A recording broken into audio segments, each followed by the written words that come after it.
youth as well over the next few days, but I'm just going to try to link this in. Now people say, look, you wear black. I want to link this in. Manchester United fans wear a red shirt.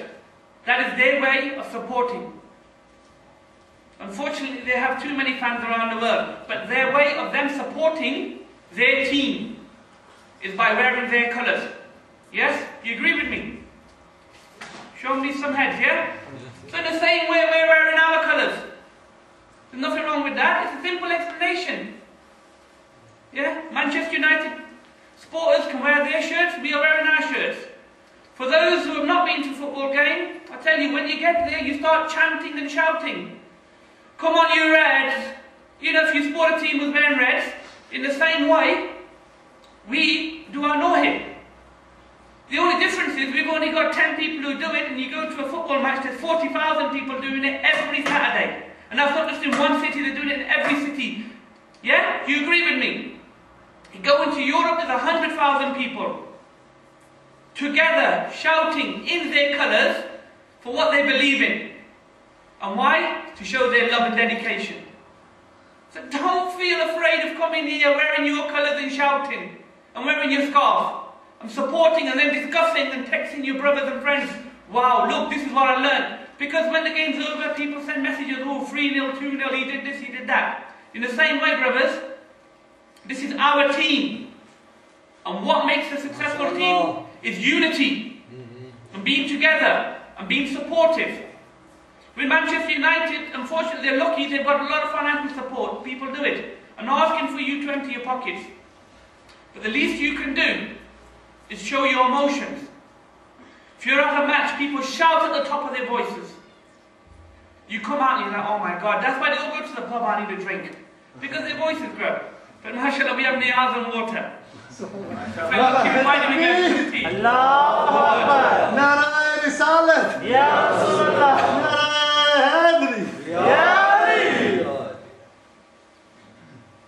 MashaAllah, MashaAllah, brother. Salawat. Allahumma salli ala Muhammad wa ali Muhammad. I tried to keep this within a structure, but I now understand when Maulana says, you start from here, you end up there. I need my own tom-tom. You get excited and you have so much you want to use, you get carried away. But you do it for the love of the Ahlul you do it for the love of the Holy Prophet, and you do it for the love of Islam. I'm standing here, I don't tell you to do anything wrong. I promise I'm not asking any of you to do anything wrong. But I'm only asking you to do something right. And I've been given the opportunity to do this. There's many forms of azadari. And inshallah tomorrow I will go into different things. But being here and listening and understanding and cooperating is one part of azadari. So, let me not take the focus away of why we are here. It is the month of Muharram. There's so many people out there who still don't understand what Muharram is.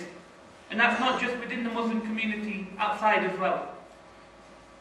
And what we need to do as brothers is, we get text messages, we forward them, we must also educate other people who don't know.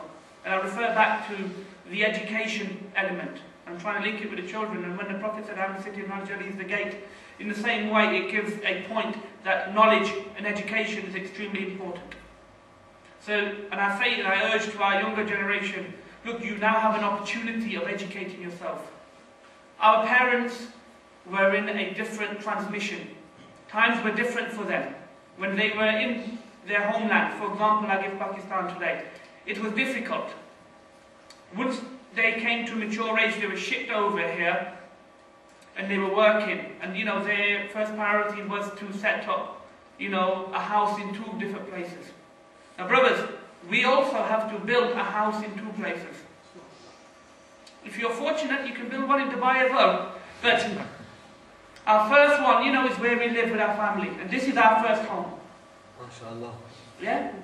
And our second home is where we are going to be buried. Now for that, I can't ask you to go to the council and say, buy a plot. But I'm relating this to what happened in Karbala. Imam Hussein al-Islam brought the land of Karbala. Oh, subhanallah. Because just a few weeks ago, I heard, this is the beginning of our end. It is important that we be part and we start preparing for the end. And I kept saying that if you had an exam, you start preparing before. Preparation is important. So we are prepared every day, on a daily basis. We prepare towards the day of judgment. We do good deeds. We pray. We give charity. We fast. And we even go on Hajj for the fortunate ones. So in the same way, we must continue to do that. Salawat. Allahumma salli ala Muhammad wa ali Muhammad.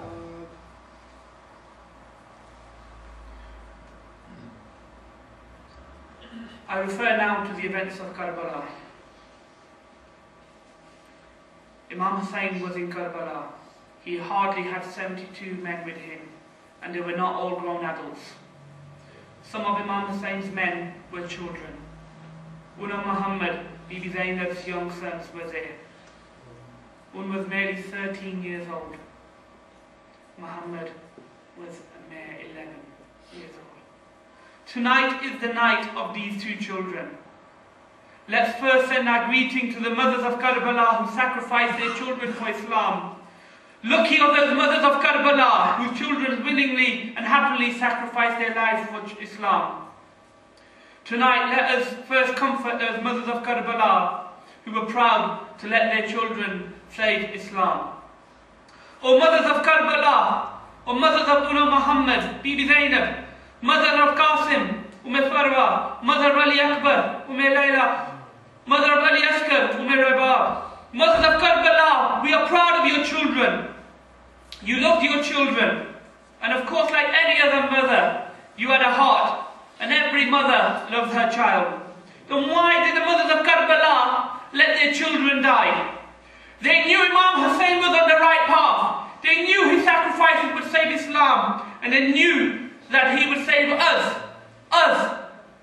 from the fire of hell. Mothers of Karbala squashed their motherly love and sacrificed their children for Imam Hussein and for Islam. Salawat. Allahumma salli ala Muhammad wa ali Muhammad. O mothers of now, how far would you go for your children for Islam? So mothers of now, I ask you a question. If your child gets the flu, you panic. Oh my gosh, is it swine flu? What is it? How far would you go? In the middle of the night, you'd get onto the phone. If your child was crying, you ring up the NHS, you call the doctor, you go on the net to make sure that your child is okay and safe. Wouldn't you? And it's not just the mothers, the fathers as well, because we love our children.